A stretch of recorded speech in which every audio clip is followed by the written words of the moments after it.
Fresh off the still, new make spirit is aggressive, hot, and weird. You could say the barrel takes that crazy teenage spirit and turns it into a sophisticated adult. Exactly. You could say it's kind of like whiskey's puberty. I don't know. I tend to think of it more as therapy, but with oak.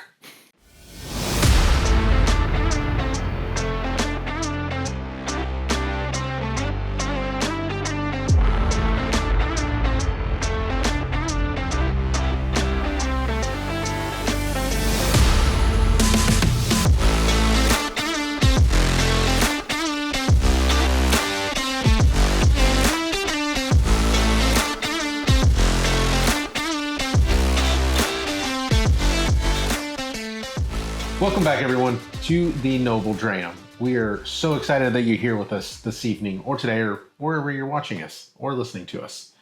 I wanted to start by first saying this is a mini-series of Scotch for Starters. Yeah, we keep trying to come up with single episode ideas and then keep stumbling into these, it probably feels like 3 or 4 shows, right? Yep. So tell them, we're in the middle, right? So Tell them where we've been, Gavin. So we started our little adventure in the malted side of things, or malted barley and the grains that make Scotch. Yeah, so we talked last week a little bit about the differences between grains that go into bourbons and other whiskeys and why Scotch is different. This kind of all started as a conversation with the missus, who said, I don't understand why Scotch is different. And we said, that's actually a very valid point. I bet somebody else also doesn't understand that. Sad news is they don't watch the show, so they'll never know. I don't know if your wife watches the show, but I'm not positive she does. I think she sees me enough during the regular day. She's like, I don't need another hour and plus of watching him during the day. That's fair. My wife's the same way. I don't think she doesn't like watching me either? Well, yeah. I get it. I know my wife doesn't watch the shows, but she'll watch the shorts, which are great. There you go. Yeah, that's something. Yeah.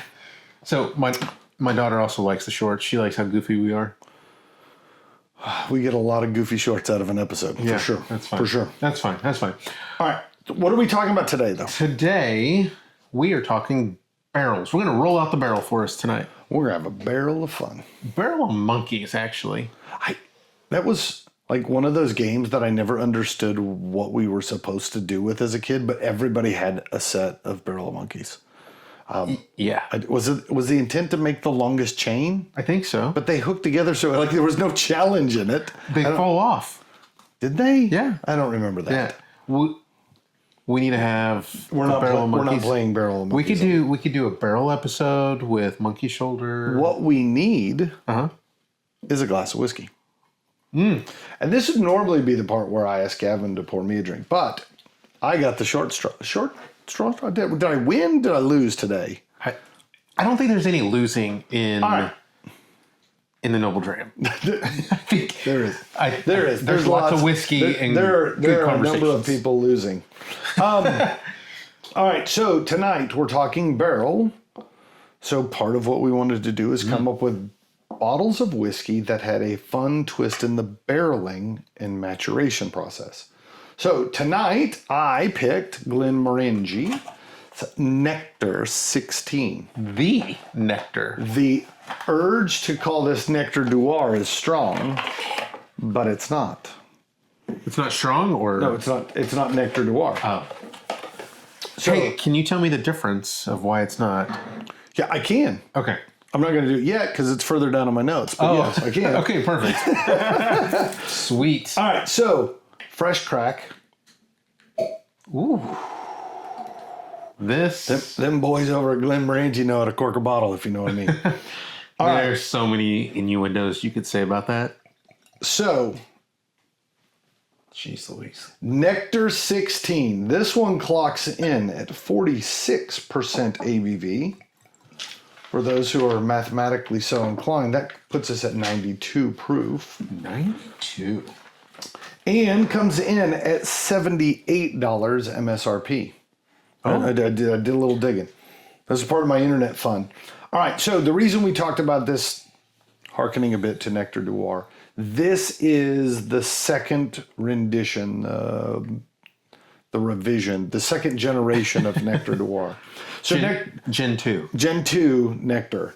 Thus, the name has changed. Also, they've introduced an age statement to this, right? Mm-hmm. Previous Nectar Noir had no age statement. Previous Nectar Noir was aged in a combination of ex-bourbon and Sauternes, which is a white dessert wine. This one happens to be in ex-bourbon and not just Sauternes. This has spent 14 years in ex-bourbon, then the final 2 years in a blend or a mix of various sweet white dessert wines. That includes, no drum roll necessary, it's Sauternes. Oh. And Monbazilic, which is another dessert wine from France. So 2 French dessert wines. Monbazilic. I'm so glad that you have to say that. I know. And then, so I worked on all of these, and then I screwed up the very first one because Sauternes I knew. All right. The third barreling is Moscatel, which is a white Spanish dessert wine. Okay. And the fourth one, Tokaji, which is a Hungarian dessert wine. So 14 years in bourbon.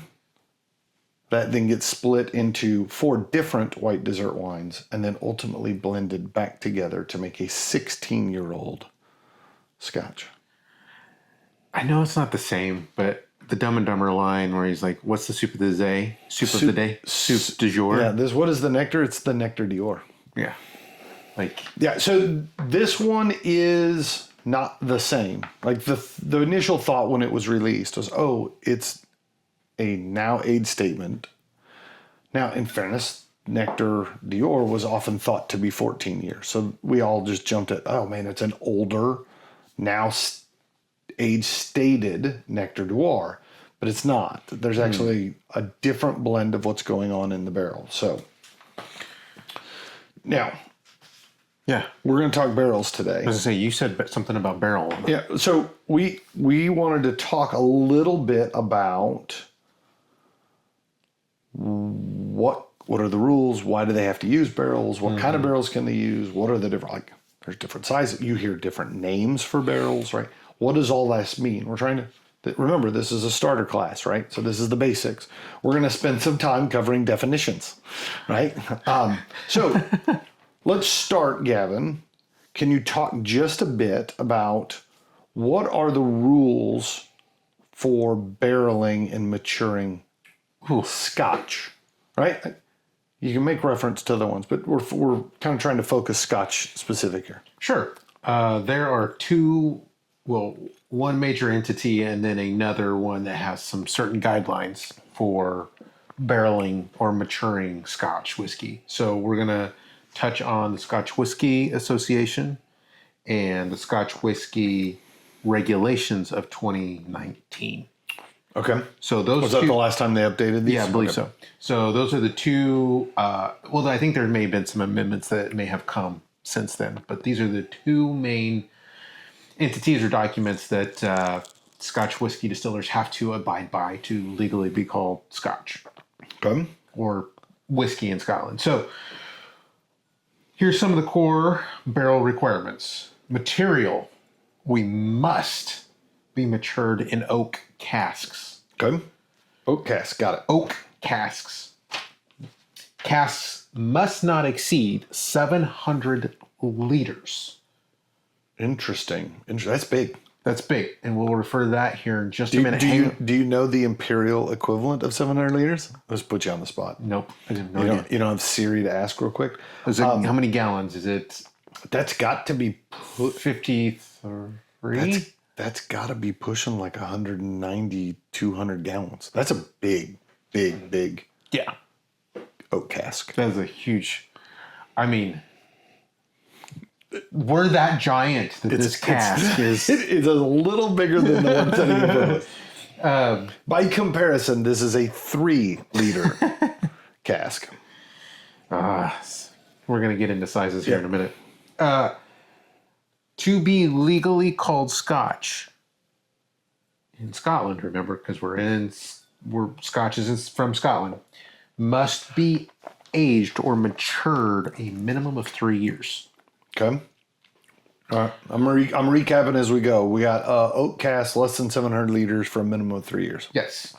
Also, it must be matured in an excise warehouse or permitted place in Scotland. And those 3 years have to be in Scotland. Yes. And the government wants their take. Yes. I'm sure that in the actual rules, that was 48 pages in order to say what we could summarize in essentially a run-on sentence. Because, we're American and we like to tax things. We're in the construction industry and we got the newest energy code. Mm-hmm. And the book is 2.5 inches thick. And we were lamenting that just 12 years ago, the book was about 1/4 of an inch thick. And I was like, yeah, that sounds about right. For sure. Like as soon as you let the government get a hold of an idea, they make it very paper intensive. I think that's just people in general. Yeah, fair enough. All right, let's get back to it. The major update from the Scotch Whisky Association and the Scotch Whisky Regulations of 2019 is they expanded the types of casks that can be used for maturation and finishing. That's right, because there isn't a rule that says these have to be new. You can reuse. Yes.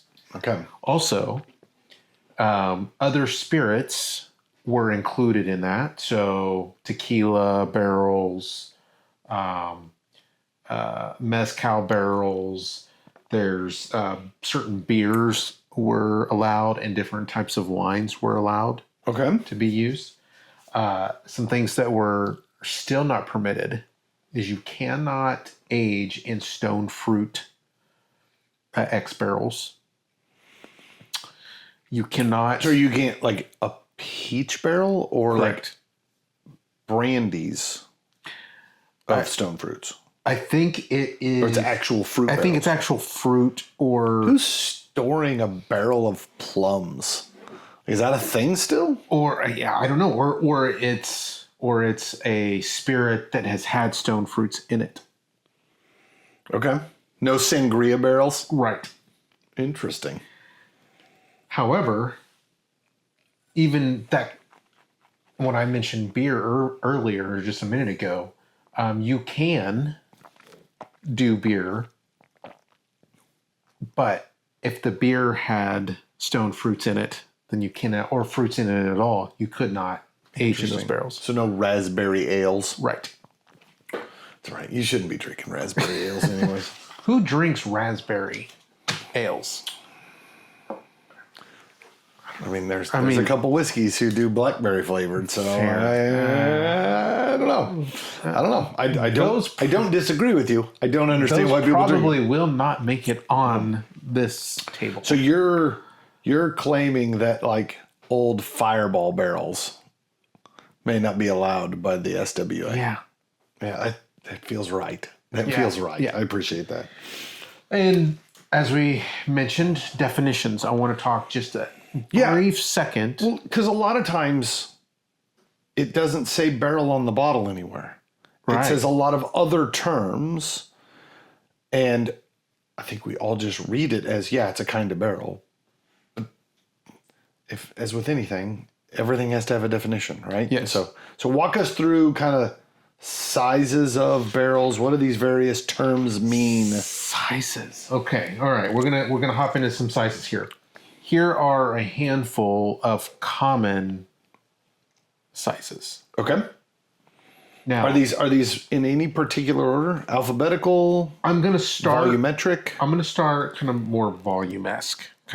These are gonna be your typical Scotch barrels. Remember, we're gonna talk more Scotch. We're going to mention a few other spirits or whiskeys, but we're gonna concentrate on Scotch. ASB barrels, which are American Standard barrels, right? These are going to house ex-bourbon. These are the workhorses of Scotch whiskey, right?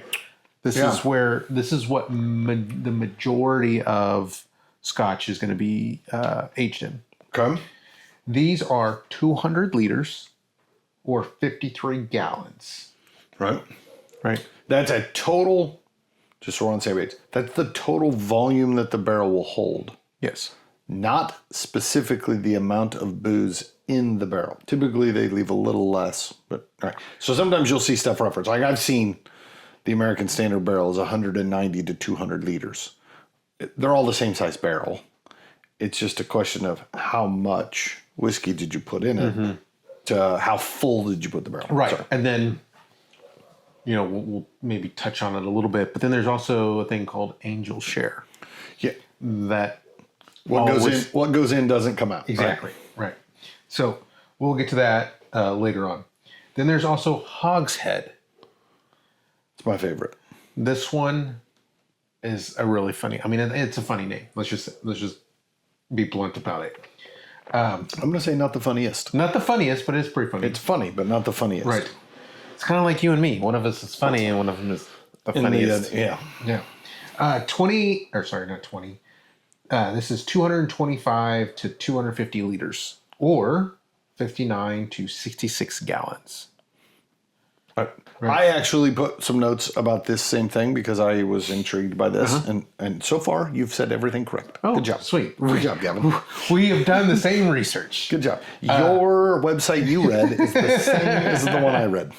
The hogshead is pretty interesting because essentially what they do is they will take about 5 of the ASB barrels. Yeah, there is nobody making new hogsheads. Right. So in its truest sense, I should say. What they'll do is they'll break down about 5 of them, and then they'll reassemble them to a slightly larger barrel to make basically 4. So they'll basically take one whole barrel and distribute it among 4 others. So it requires them to create new heads, right? The barrel ends have to be a little bit bigger because they're a little bit bigger around. And that limitation is based upon the bevel of the staves. That if you made the barrel too big around, the barrel has a hard time staying watertight. Or more importantly for us, whiskey tight. Right. Yeah. All right. But are you ready to hear the butt joke? Yeah, no. I've got a couple butt jokes myself. All right. Let's get to butt stuff. Oh, good Lord. That was not one of my jokes. It is now. Mom, who was watching the other day, turn it off. It's going downhill for me. This is your 5-minute warning. Yeah, I don't think the next butt joke is better if that's what you're hoping for. All right. The butt barrel. Jeez Louise, that's so funny to say. Yeah. The butt barrel is a 500 liter or 132 gallon. And these are typically sherried barrels. You'll see sherry butt referenced a lot on the sides of bottles. Right. I will say also, if you're trying to remember how all this relates, if you've ever been on a farm and seen a pig, you'll know the hogshead's about half the size of the butt. That works. That tracks. Right? Yeah. The next barrel is a puncheon. Ooh. So a puncheon is a 500 to a 700 liter barrel. It's a big one. It's a big boy. It's as big as you can get. He's a punching in above his weight. Good Lord. Good Lord. We're heading down real fast. It's 132 to 185 gallons. Now, in the rules for Scotch, the puncheon barrel or cask is the max. Right. With that 700 limit. With the 700 limit. Right. And then there's the port pipe. So you may read or hear about port pipes in Scotch. 350 to 650 liters, and that equates to around 92 to 172 gallons.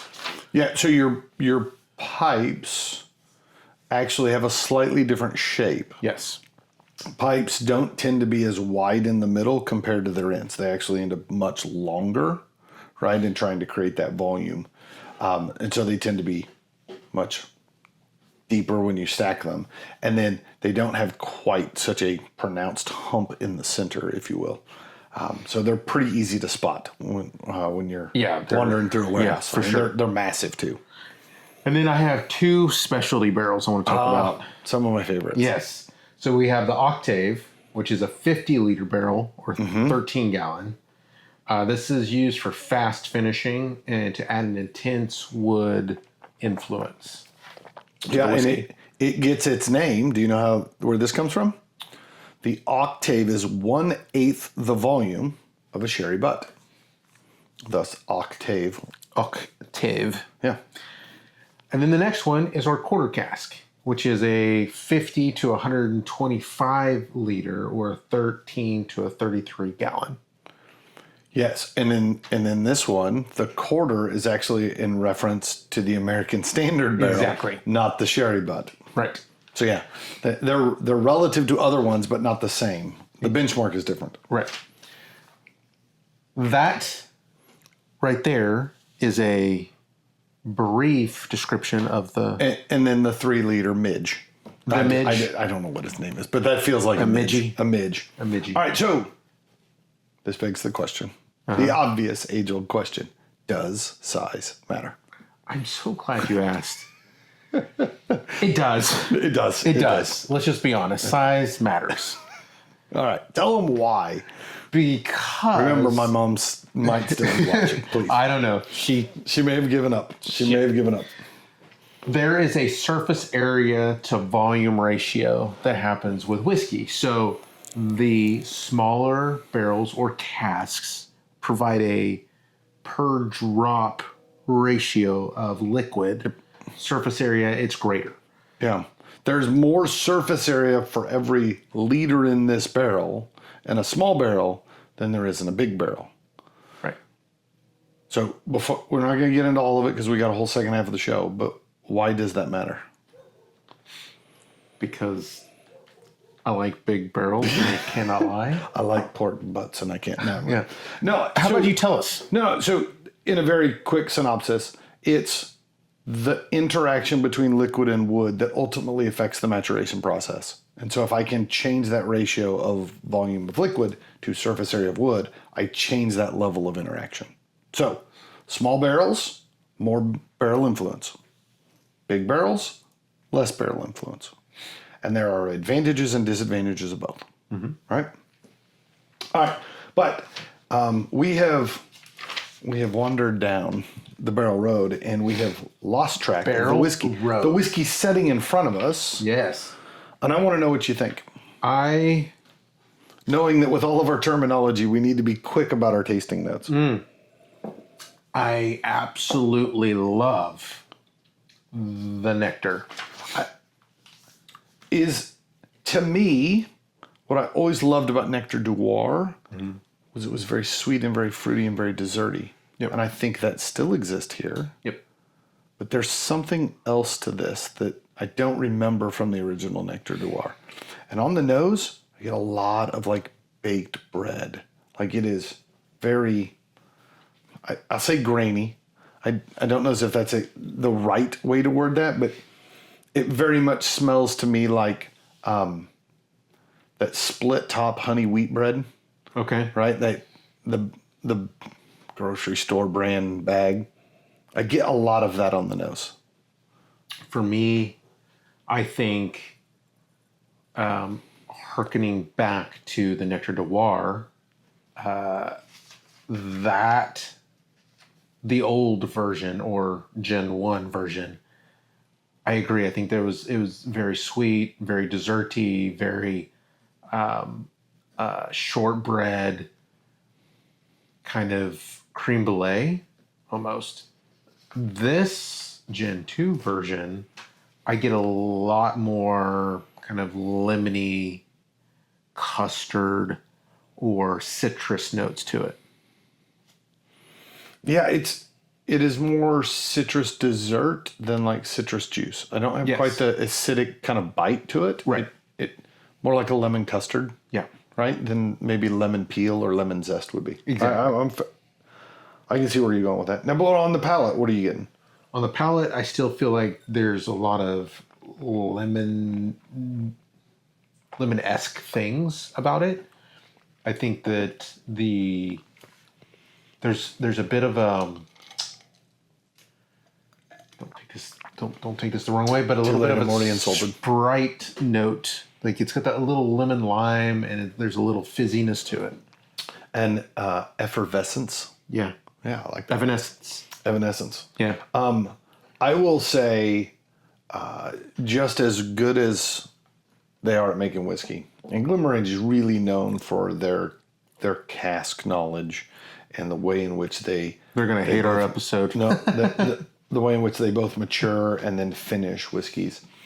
And so it's a fun one to explore if you're wanting to understand what kind of finishing barrels and stuff can impart, because every one of Glenmorangie's releases kind of starts with that similar ex-bourbon age base and then kind of adds something to it. So I think it's like everybody started with the same cake and then they've gone and added different icings on top, right? Like there's a way to think of it. I get more fruit, not dark plum, date, like not that kind of fruit, but more like apricots, a little bit of peach, maybe a little nectarine, kind of that light, crisp fruit side of things on the palate. I think the bread still stays, but a lot of times you get into like these kind of real dark, rich fruits, and I don't get any dark, rich fruit. This is all very crisp. It does remind me of white dessert wines, right? Like you do pick up on some of that. But yeah, fruity for me. On the finish, do you stay there? I think it's got like a lemon curd kind of, or like a lemon filled donut-ness to it. Yep, it's a custardiness. Yeah. I think it's got a bit of a medium-ish finish. I think it sits there for just a little bit.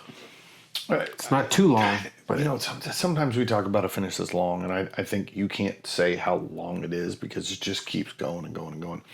This one does kind of run through a couple different waves. There's a distinctly citrus fruity. There is more of a soft sweet apricot kind of fruity. There's a little bit of the grain stuff that comes back around. I get a little of that bread, and then it kind of turns into a little bit of a woodiness. Very light, not like a heavy charred wood like we would get in more of a traditional bourbon. But yeah, I have a hard time saying long because it's not this big bold flavor that runs forever, but it does kind of linger. Like if you were asking me, it's a lingering medium finish, right? Like it's not quite to long yet, but it's certainly past where I would consider medium. It's kind of like the guys on the back patio after a night being here. It's like, there's always one or two that's like really long, but there's the rest of them are like, okay, it's probably getting time. All right, we're gonna put numbers to it. This one, I already wrote my number down. I wrote it down earlier, so that way then you wouldn't cheat off of me. I'm gonna leave my book. All right, I got it. All right, give them your number, Gavin. I think this is an 87. Nice, 87. That's high. That's high on the gotta have it list. Yeah, this is high on the gotta have it list. I docked it a few points because I think I like the Nectar Noir a few points higher. Yeah. Unfortunately, we have finished my Nectar Noir and I no longer have one. So what I need is a buddy who's got a bottle of Nectar Noir sitting on the shelf. We need to do a side-by-side because I think that would be fun to really explore the differences.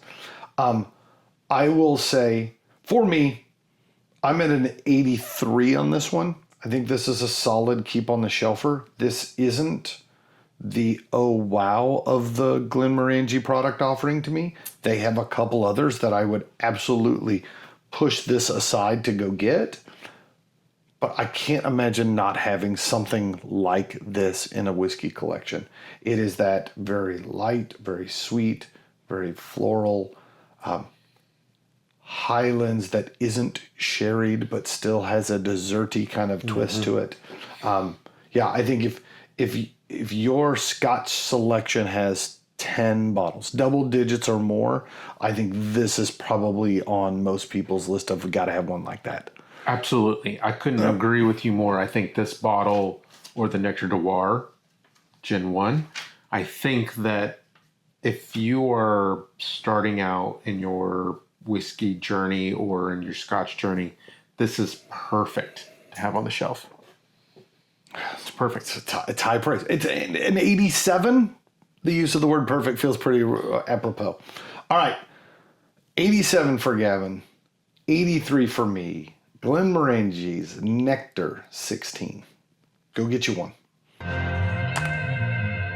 It has come to our attention that not all of you have yet connected with the Noble Dram. So first, click that subscribe button down below so you don't miss a single minute of the Noble Dram shenanigans. Also, if you enjoy what you see, click that like button. Help guide our conversations. And lastly, leave us a comment so we can connect directly with you. Remember, the dram becomes noble when you share it with your friends. All right, it is now my favorite part of every episode. Gavin, Seeing me? be so kind as to pour me a whiskey. Oh, all right. It makes me feel special. It just so happens I have a bottle sitting over here.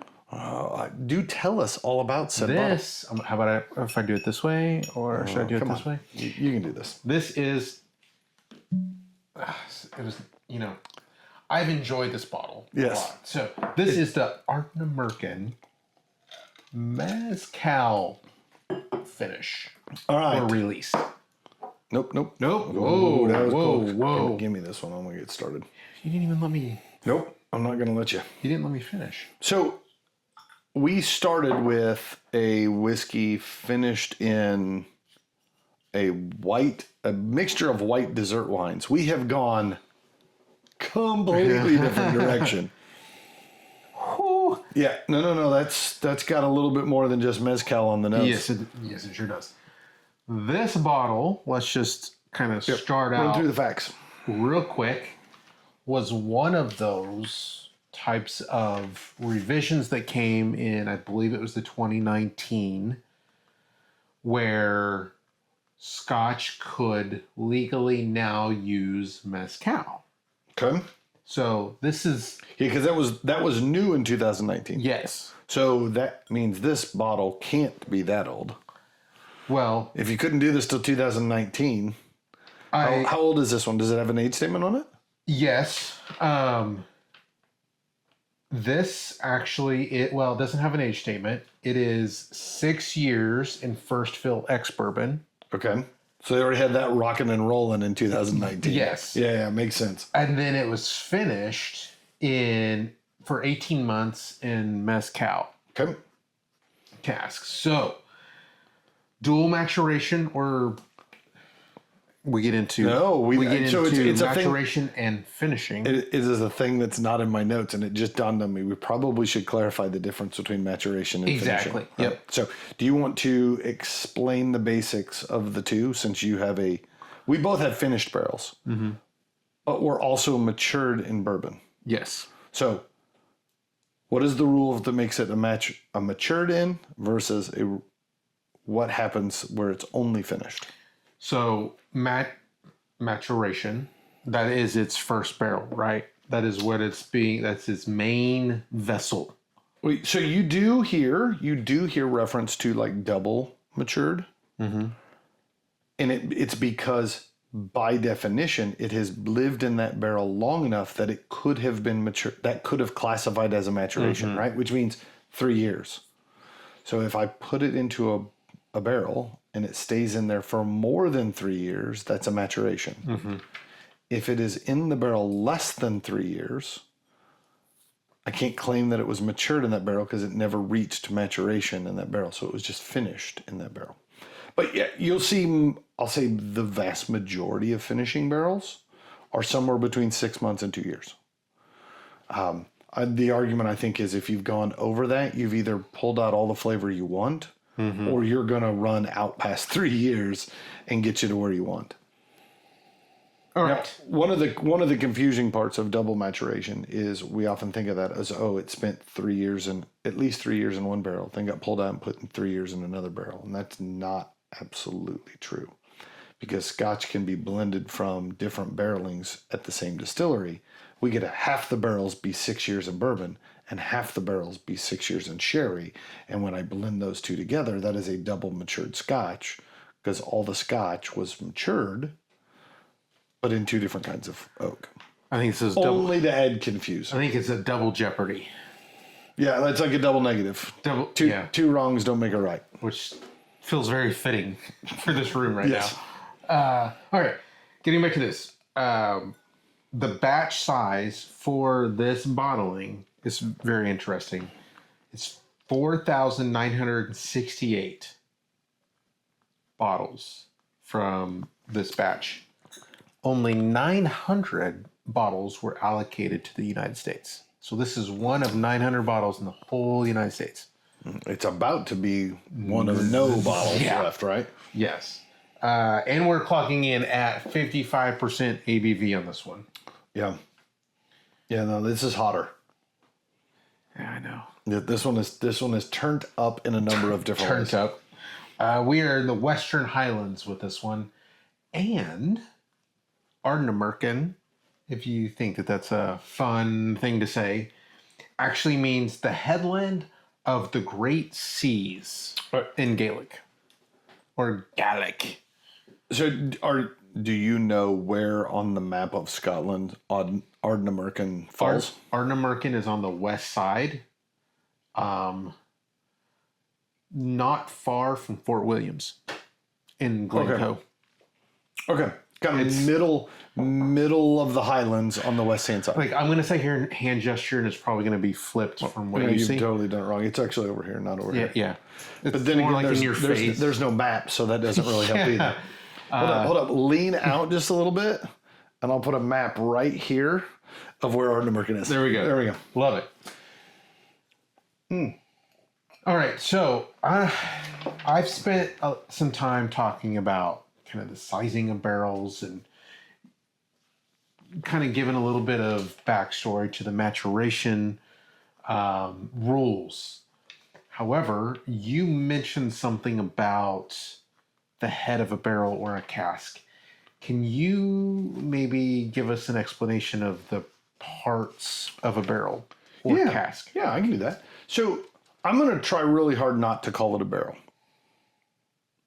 It's an old habit that dies hard, but we've already clarified this isn't a barrel, and most of what your Scotch gets aged in isn't barrels. Most of the barrels that make it to Scotland get repurposed into hogsheads. So I'm going to try to refer to it as a cask, but I apologize if I accidentally call it a barrel.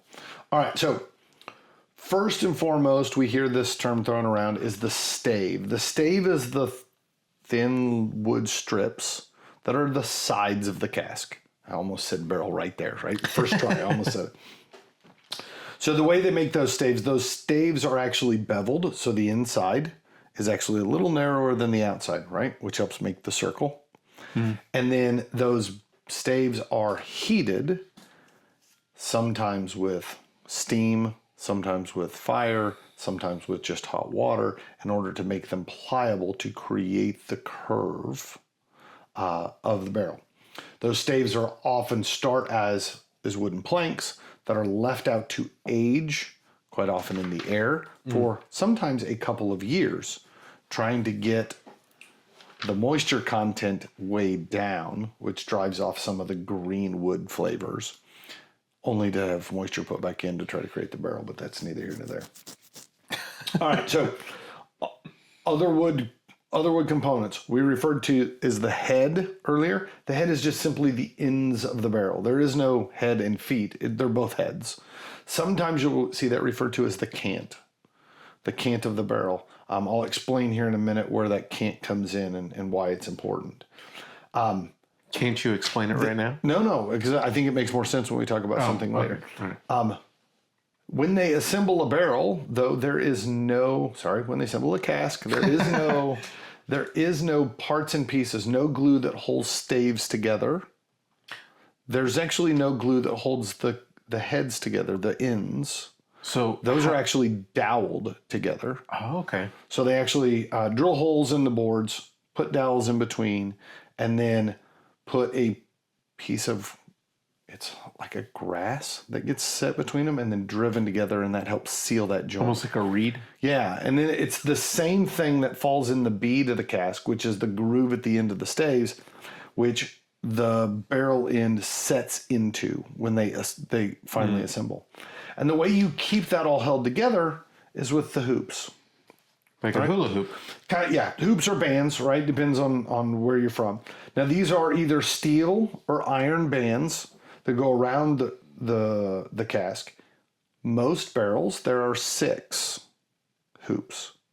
Unless you're French, then they make 8, just because they're French, right? They got to do everything a little different. And the way it works is I put the hoop on the end, and as I push the hoop towards the middle of the barrel, where the barrel actually got wider, it actually tends to force and create tension that compresses those staves together that helps seal that barrel, right? Now, this is great, but now I have a barrel that I have no way to get in or out of because I've hammered typically hot hoops, because I've heated them up so they'll expand, driven them on, and then when they cool down and constrict, they actually tighten down on the barrel. So I need a way to get into it. And so they cut a hole in the side. Mom, look away. But this is called the bung hole. Excuse me? What? The bung hole. Say it one more time for me. Well, the hole is only half as important because that's where you're going to fill stuff and you're going to take stuff out. But at some point, you want to be able to put the barrel away and not have stuff get in there. And so you have to put a plug in there. And so you have to put a bung in your bung hole. So most bungs now are made out of like a hard silicon, right? Because it actually helps to seal against the barrel edge. However, back in the day, and still in some places, they use wooden bungs. The problem there is, just like before, I don't glue them into place. We're going to drive it in, or hammer it into place, but I need something to create that seal. And so you put a bung cloth, which is a little square piece of fabric, put the bung in the middle, hammer it down, and that seals everything, hopefully whiskey tight. Now, it's pretty common, just to be safe, when we store the cask, we're going to store it with the bung hole up such that there isn't liquid up against it, right? That there is, if there's any air in the barrel, that keeps the air near the top, so I'm less apt to leak. Now, again, there's nothing really holding the barrel together other than tension. So at some point there is, as you can see in this barrel here, right? I've actually got stuff leaking out of it. This happened to held sherry for several months, and now is currently aging a bourbon and rye combo, and it's oozing sherry out of the cracks in the staves. You should get that checked out. Yeah, no, it's the kind of thing you probably should see a doctor for sure.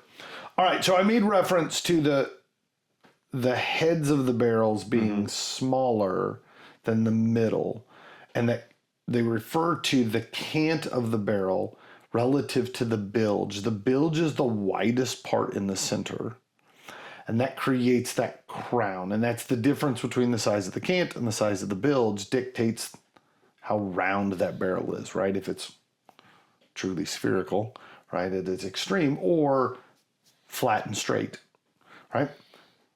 Is this a bulge or a bilge? Bilge, B-I-L-G-E. Okay. Right. Bilge. Not like the bilge in a boat where all the water collection you got to pump. That's what I was wondering. No, it's the same term, same word, different meaning for sure. There's a lot of those. So the bilge is actually probably one of the more important parts of a barrel. Ooh, do tell.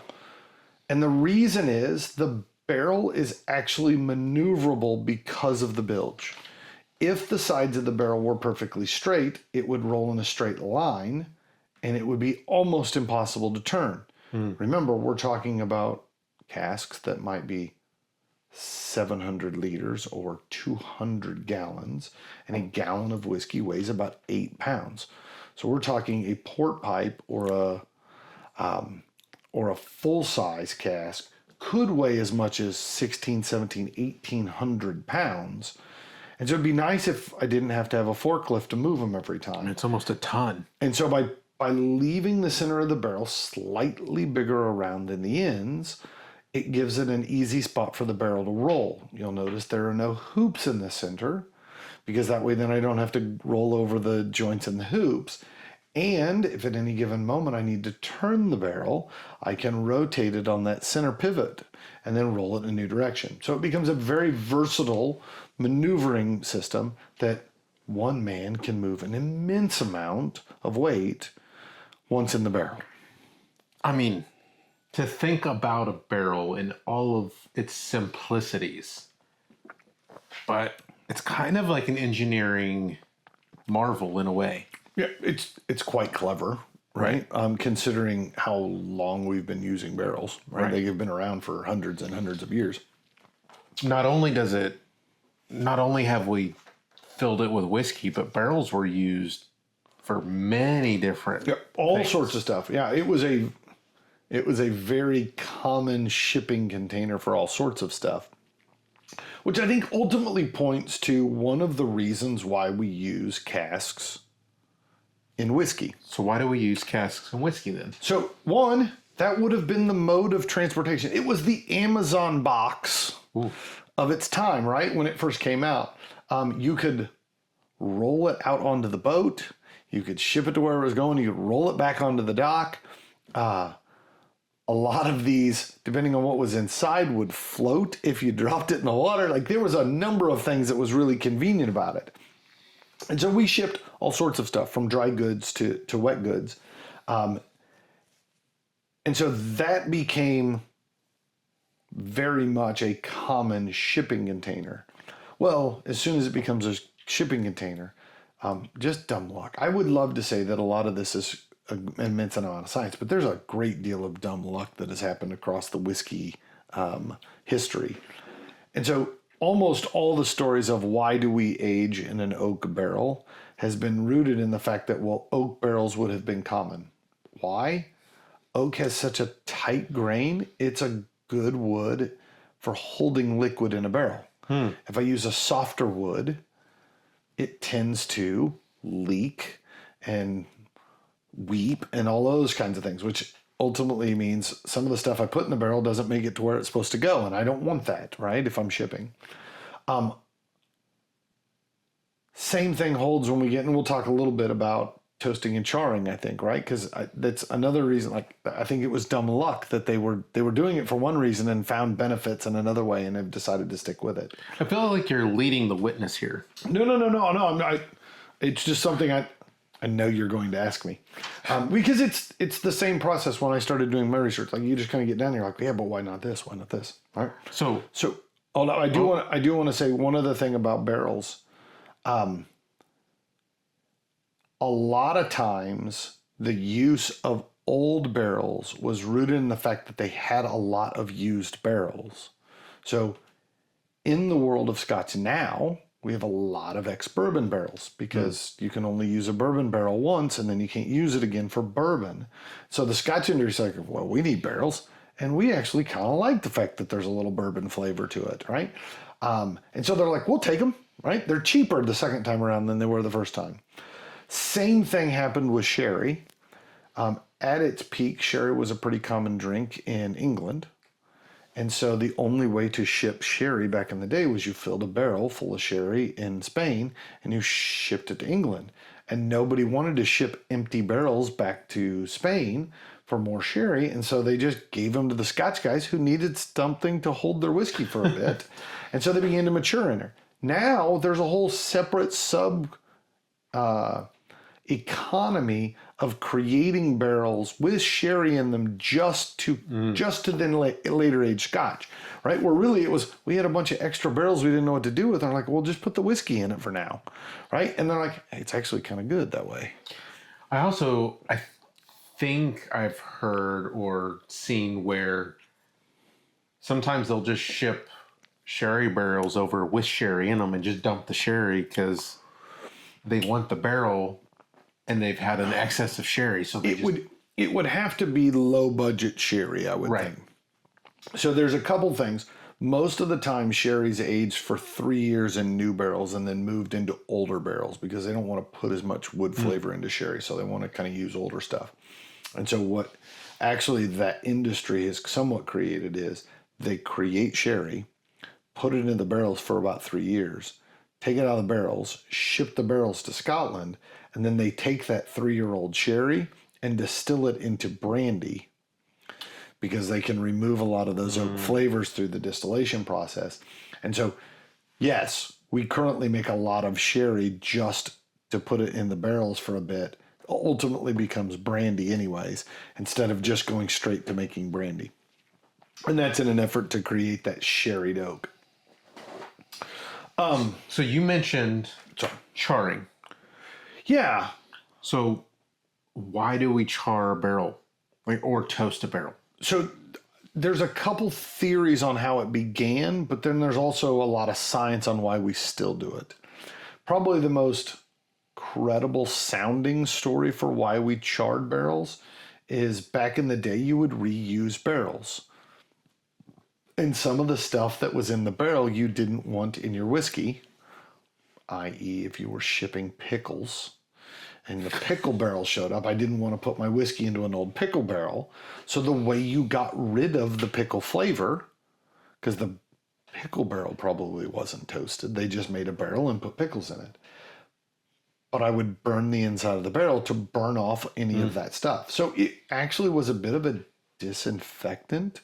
A cleaning method of a barrel was to burn the inside of it real good. That's why we drink whiskey. Now the science behind it, part of the burning process actually increases the surface area of the inside of the barrel, right? Because now instead of having a smooth wooden surface, I have a cracked and broken up surface.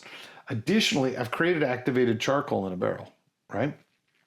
That activated charcoal will naturally latch on to sulfur compounds that are in your new make, which is those heavier alcohols that show up at the end of the distillation process.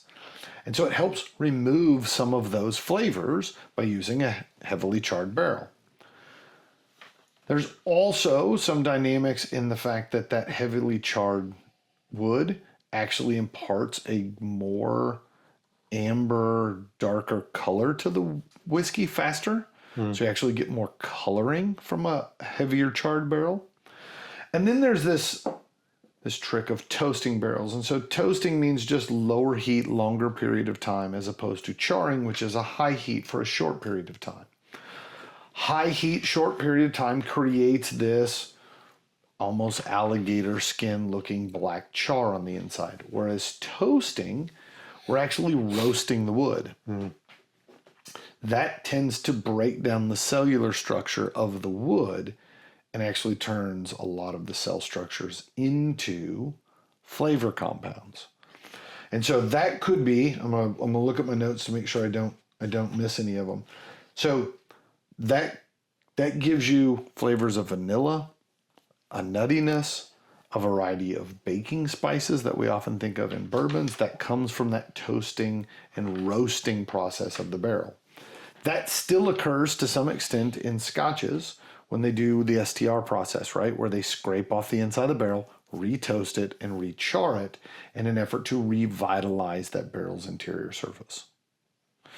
That, in conjunction with how big is the barrel, really changes how fast some of those flavors and tastes and stuff begin to impart on the whiskey. So how does, knowing that, how does a cask or a barrel actually mature a whiskey? So, I mean, I'm not a chemist, I'll be honest. My parents were pretty disappointed in my chemistry grades when I was in college, so I'm going to tell you a little bit of what I understand. You showed your parents your college grades? You get home freshman year, you're at Christmas, you're like, oh, my report card came. No, it's a dumb thing to say out loud. So there's two things that interact. So as I fill a barrel up, right, and as pressure changes, as pressure goes up in the barrel, it pushes liquid out into the wood, and then as pressure drops, that liquid actually pulls back into the barrel. Well, the way we change pressure is we change the temperature of the barrel, right? So as it warms up in the summer versus the winter, or during the day versus at night, just varies on where you are and how severe that is. That changes that pressure, right? That fluctuation of in and out of the wood. And what happens is, as I push the liquid into the wood, certain compounds in the wood interact with the alcohol, and certain compounds in the wood interact with water. So some of the things in the wood are alcohol soluble, i.e. dissolves in alcohol, And if I have put a liquid in that is 65% alcohol, that means 35% is water, but like that's a mixture that has both alcohol and water. So I'm going to get a little bit of both. So if it is an alcohol soluble compound, it's a lipophilic, and those tend to impart flavors of wood, coconut, a creamy texture, vanillin, which is the artificial vanilla, right? Which is where we get the vanilla flavor. Is vanilla artificial or is vanillin? No, vanilla is a real thing. Vanillin, when you buy artificial vanilla extract at the grocery store, you're buying vanillin, which is an oak extract. It also carries with it some fatty acids, which gives kind of an oily mouthfeel to the whiskey. And what we often think of as baking spices, clove, nutmeg, those kinds of things. Those are all alcohol soluble. Inversely, there are compounds that are water soluble or hydrophilic. So hydrophilics include sugars as well as tannins, phenolic acids, which impart a ton of color, and then glycols. Glycols are creamy oiliness, right? So that gives this real smooth, creamy mouthfeel. So depending on the ABV dictates how much I have alcohol in the solution versus water, and thus what kinds of flavors I get out of my barrel. So this is a trick that Scotch guys do because they're reusing a barrel that's already had whiskey in it. So one of the things they want to know is what was the ABV of the liquid that went into that barrel before, because that will give them an indication as to which compounds have been leached out of the barrel at what rate. So they may then go into the barrel either lower proof than the bourbon was that was in there before, or at a higher proof than the bourbon was before, in an effort to pull certain compounds out.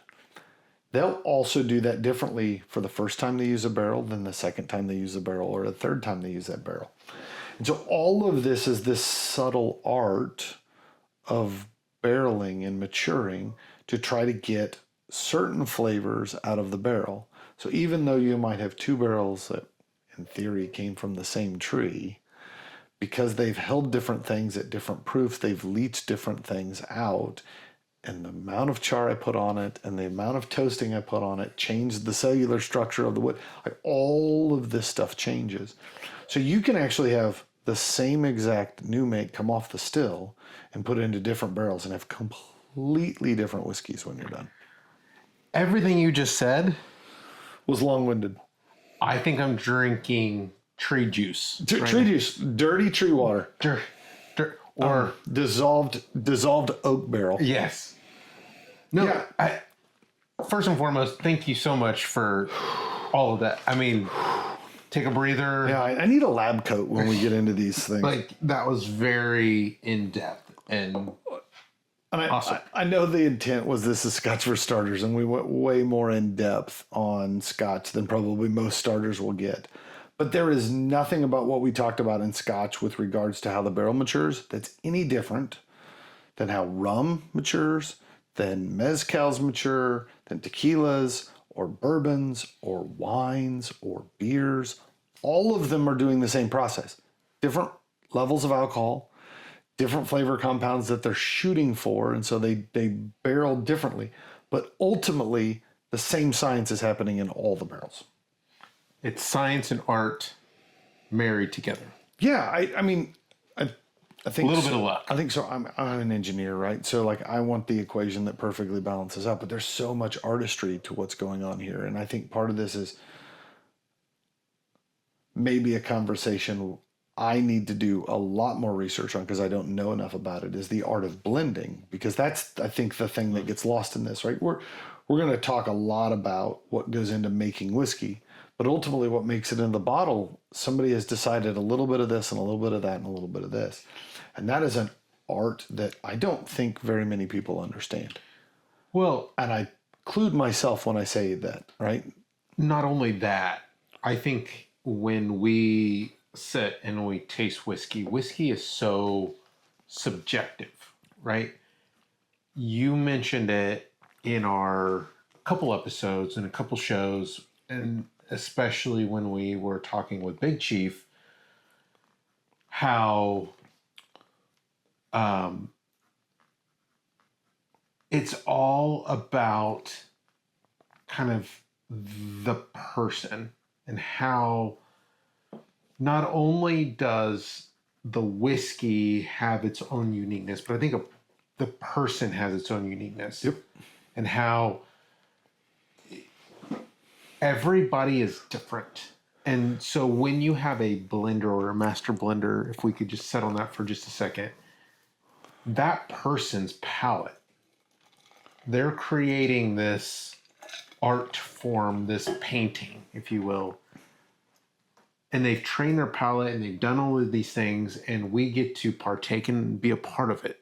But it's also their version of it, and it's then translated into like, how do we enjoy it? How do we like it? You got really artistic there. I mean, that was poetically beautiful. I don't know if it made any sense, but No, I don't want to speak for everybody out there. They may be lost, but I think I followed you. oh, well, perfect. Right. No, the truth of the matter is what I taste is what I taste, right? And it's not the same as what you taste. And even if we taste the same thing, we remember different things because of that taste. Mm-hmm. I always equate it just from what I do. It's like somebody paints a painting, but how you light the room that the painting's in matters, right? And what color is the wall the painting's up against matters. And how good is the eyesight of the guy who's looking at the painting kind of matters, right? Like all of that stuff. It's not just the creator.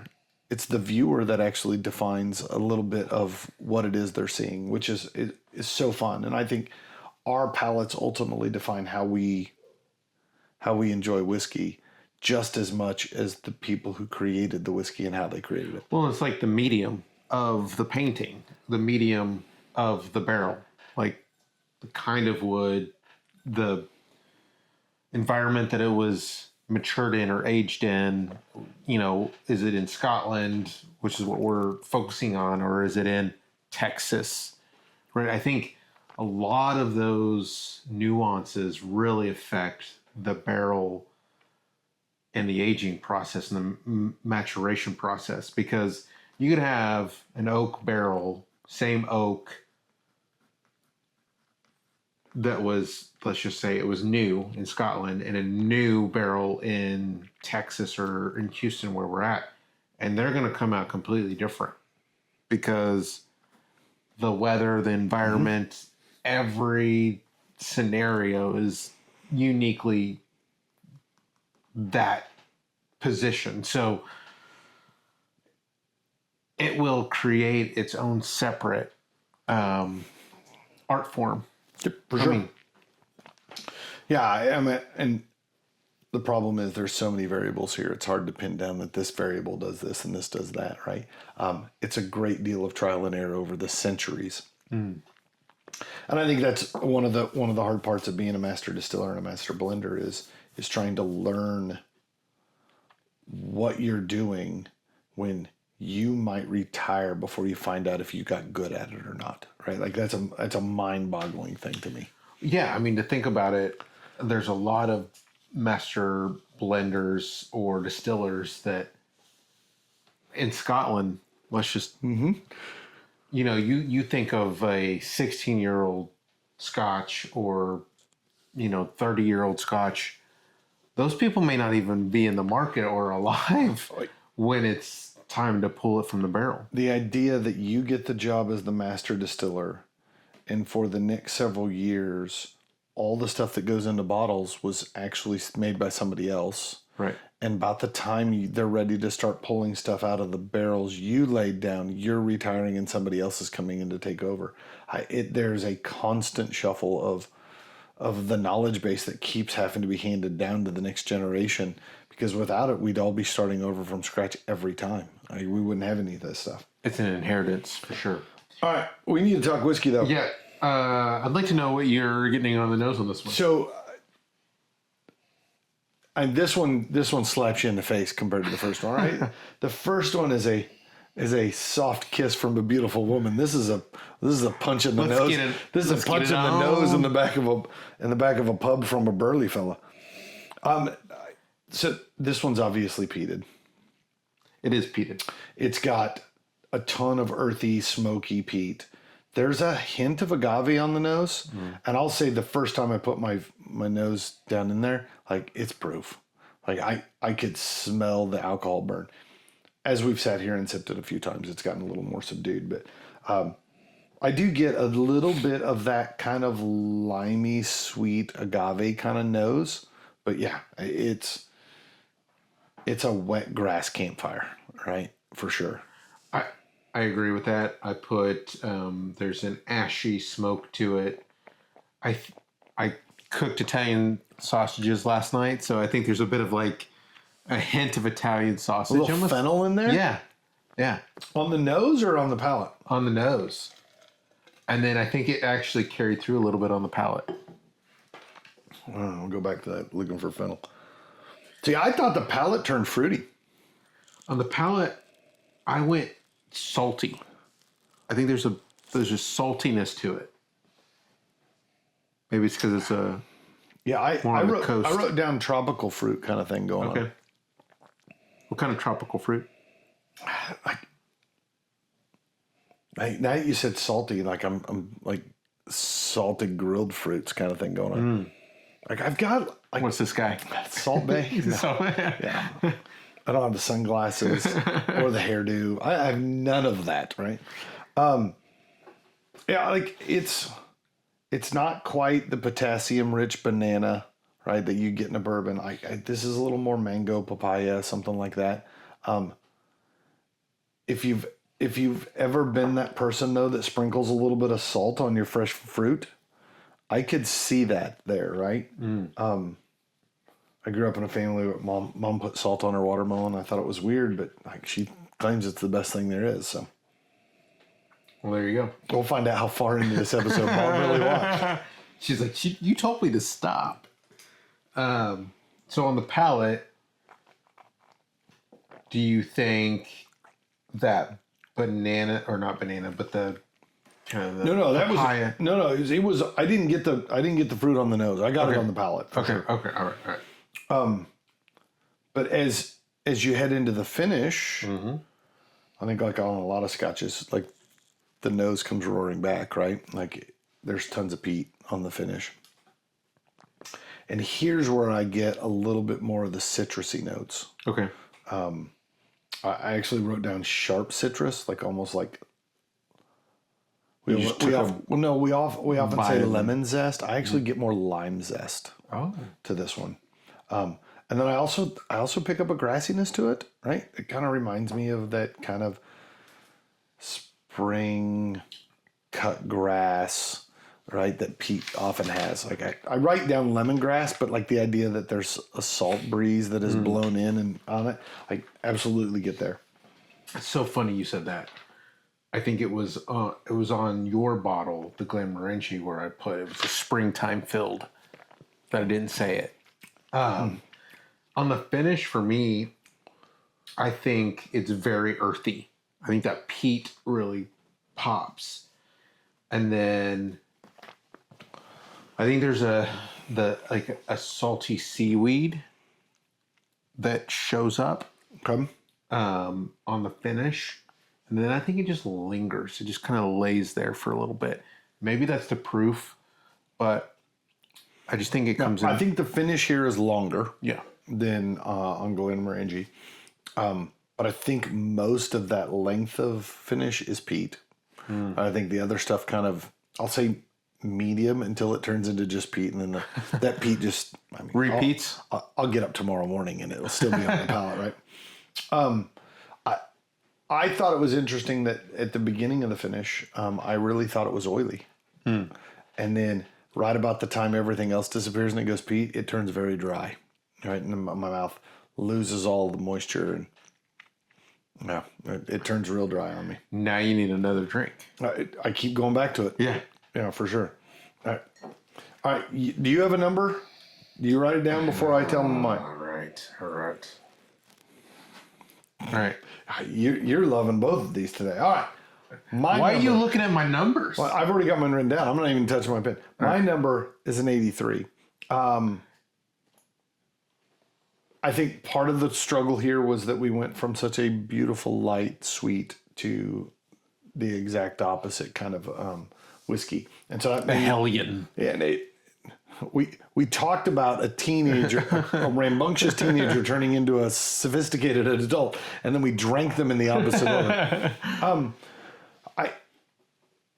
What I'll say is this still has a youthfulness to it that I wish there was a little bit more rounded out, a little bit more depth to some of the stuff. When I begin to think through in my head how this compares to other peated whiskeys, is it a good one? Is there anything wrong with it? No, like that's not what I'm saying. But I start getting into peated, and I was like, I can think of several that I'm like, I like what they've got going on that this one kind of misses just a little bit. So to me, it's good enough to own a bottle. I'm not knocking this bottle over to get to, or I could move this one out of the way to get to some other ones. So yeah, I'm in the low 80s. 83 felt right for me. All right. I'm setting it at a 90. Ooh. I really like this bottle. As you can tell, it is peaty, but it's not too punchy and in your face. It is something that, if you had the opportunity to get this bottle, which I don't even know if it's even really available anymore. I bought this bottle on a flyer, and didn't know much about this specific expression. So, I'm glad I got it. I love it. I wish I had another bottle. I wish I had a backup. I mean, I can't argue with the notion that you love it, right? The volume in the bottle suggests that. So as we kind of bring this to a close, I'm going to encourage you slide the other glass back out. The amount of tropical fruit that shows up all over that one on the palate and finish now is lights out crazy. So can I just say one thing? No. On this one, on the Glenmorangie. I knew you were listening. No, the Glenmorangie. It's almost like a firecracker after it's been like the aftermath of like the 4th of July. The burnt paper and gunpowder kind of thing. It's not I like don't know if I agree with that. Take a sip of that though. Like I get now it's turning more perfumey. Like juicy fruits, bubble gum. It's so fruity. So fruity now to me. All right. We've reached the end of yet another episode that was unnecessarily long for us. The idea was like, let's summarize this stuff. And then we got way off into the weeds. So one, we want to thank you for keeping up with us. Two, we want to encourage you to come back for episode 3. Episode 3, we have decided we will delve into peat. Gavin cheated and got there early today. So next week, we're going to cover 2 different peated whiskeys. And we're going to try to find peat from different places. And let's talk a little bit about, 1, what is peat? 2, what does it do to your whiskey? And 3, why do we find it so damned delicious? And what I would say is we'll try to find Pistol Pete. No, I don't know if we're going to do that. Don't listen to him. So, you want to go? Until next week, cheers. And Slanjava. We want to thank you, our noble listener, for joining us. We believe each whiskey has a story, and so do you. So give us your thoughts by leaving a comment. And if you have a whiskey you'd like to see us share, let us know. You don't want to miss a single episode, so subscribe to our YouTube channel. And make sure to like and follow us on Facebook, Instagram, and TikTok to stay up to date on the Noble Dram. And if you find watching us difficult, you can always listen to each episode on Apple Podcasts and Spotify. As always, be noble and enjoy your dram responsibly.